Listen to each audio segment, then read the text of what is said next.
Hey guys, I'm the Comics Kid 2099, and I wanted to talk to you about a movie that I watched last night, Aeon Flux from 2005. This is a movie that I bought at my Blockbuster last year as the store was closing down. I hadn't really had a good opportunity to watch it up until last night. Actually, I had plenty of opportunities, I just wasn't really in the mood to watch something weird and sci-fi-y. Last night I was like, I've got a couple of hours to kill. I'm going to watch one of those movies that I bought at Blockbuster, and this was alphabetically the first one. So I decided to give this movie a try, and I actually really enjoyed myself for the most part. There are a couple of things that I want to talk about a little later in this video, but first I want to start off talking about everything that I liked about this movie. Number one, it is a gorgeous film. There's a lot of really strange shots in this movie.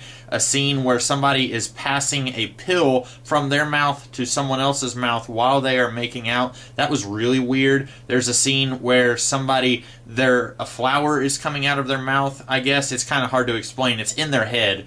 That was really strange also. There's a lot of stuff like that that's really peculiar looking. It's not necessarily something that you enjoy seeing on the screen, but it is very interesting, and it will stick with you. If you watch this movie, you're not going to forget any of these really unusual shots anytime soon. It's a movie that is definitely going to be on your mind a lot, I think. It is a very beautifully shot film. Even with all of the really strange things that you are seeing on the screen, it's still a very gorgeous looking film.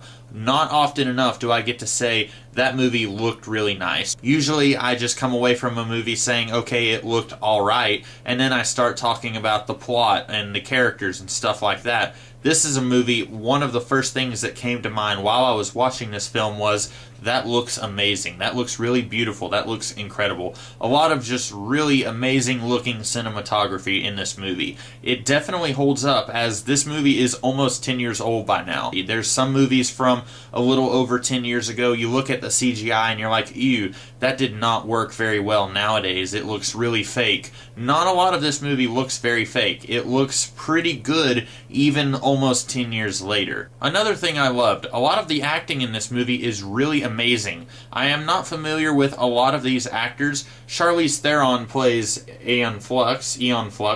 It's spelled Aeon. And I didn't know that was her when I bought this movie. And then when I was watching it, I was thinking, she looks really familiar. At first, I was wanting to say, that's Angelina Jolie. With black hair, Charlize Theron looks like a young Angelina Jolie. That's kind of crazy. I didn't really make that connection until I was watching this. But that is Charlize Theron, who is in the movie Monster. I haven't seen that movie. I will never see that movie. She was also, for you superhero fans out there, in the movie Hancock. And she's pretty good here. She's basically kind of your no-nonsense, take-no-crap, James Bond kind of character. She's an underground rebel type character. I'll get to the plot of this movie in a minute, but she's basically kind of like James Bond. She's got a lot of really cool gadgets. She does a lot of secret spy stuff. She's pretty cool. Not a whole lot to her character. There is a nice little arc for her. Her whole thing is trying to learn how to feel again. At the beginning of the movie, there's this parallel going on between her and her sister, where her sister is very emotional and feels a lot of what's going on. When she sees a lot of the problems in their world, she feels them in her heart. Aeon Flux doesn't really have that. She's kind of cold and dead inside, and her thing is trying to let that not be a thing anymore, trying to be emotionally alive once again. Maybe I'm reading too much into it, but I definitely think that is kind of her arc throughout this movie, and I think that Charlize Theron does a really good job of playing that. Also, Johnny Lee Miller from the TV show Elementary. I don't watch that show, but that's a show about Sherlock Holmes in modern day in New York City. He's in this movie. He is one of the bad guys, and I did not know that he was in this movie. I actually didn't even know that that actor even existed before Elementary. I've never seen him in anything, and now I have. He's the bad guy in this movie. He's pretty great. I didn't know a whole lot about him, but he's really good. He is a brother to another character in this movie, and it's really strange how this movie makes me buy that these two love each other. They are brothers, they have a brotherly connection.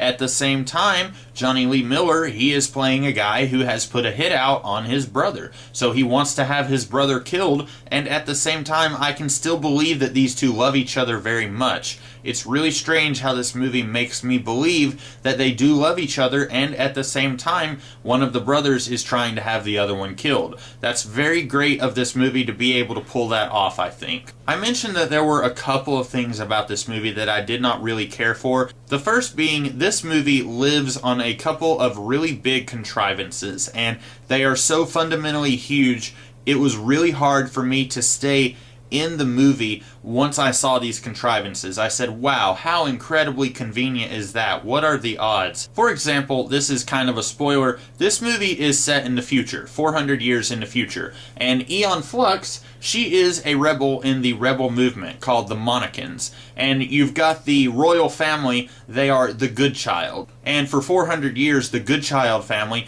has ruled over what is left of humanity after this huge virus wiped out most of humankind. We find out about 3/4 of the way into the movie a little later that this virus made all of what was left of humanity sterile. They could no longer have children, and so the Good Child patriarch, he and his brother started cloning themselves. So they would clone themselves, and I guess teach their clones everything that has passed. So basically, instead of having children, they were just passing down the legacy to their own clones. And so their clones were ruling humankind, and they weren't really having a family legacy like everyone thought they were having. Meanwhile, everyone else, as someone would die, their DNA would then be cloned and put into another woman, and then she would naturally give birth to that clone. So basically, every human being in this movie is a clone of somebody who has existed roughly 6 times before. And Aeon, this girl right here, she used to be a girl named Catherine. She was Trevor Goodchild's girlfriend/wife. Trevor Goodchild is the not evil brother. He is the one who is trying to cure the sterility of all of humankind. He is trying to get it to a point where they don't have to clone each other anymore and they can just have babies naturally. Oren Goodchild, he is the one played by Johnny Lee Miller. He is the one who does not want humankind to go back to having babies naturally. He wants to be in charge, and he wants to continue this cloning process ad infinitum because it's put him in a good place and he doesn't want to mess with that. So the contrivance is that Johnny Lee Miller has connections with the rebel movement, and it just so happens that their best agent is Aeon Flux, who is going to assassinate the person who just so happens to be a clone of her ex-boyfriend from 400 years ago. When I first saw this, I said, oh wait, come on, what are the odds that of all of the people in the rebel movement, they happen to pick the one person who used to date the guy who she has been sent to assassinate? That was a little silly, and it's basically the only thing in this movie that will break the movie, I think. For me, I still enjoyed this movie at the end of the day. That is a pretty fundamentally flawed thing in this movie, but it is not quite enough to make me want to hate this movie. I still enjoyed this movie despite that thing that is kind of not really working for me. The other thing that I didn't really like about this movie, it's not nearly as big of a problem. The whole idea of cloning is kind of inconsistent in this movie. Cloning, of course, is possible with today's technology. Roughly 30 years ago, we had Dolly the sheep, who was a clone of another sheep.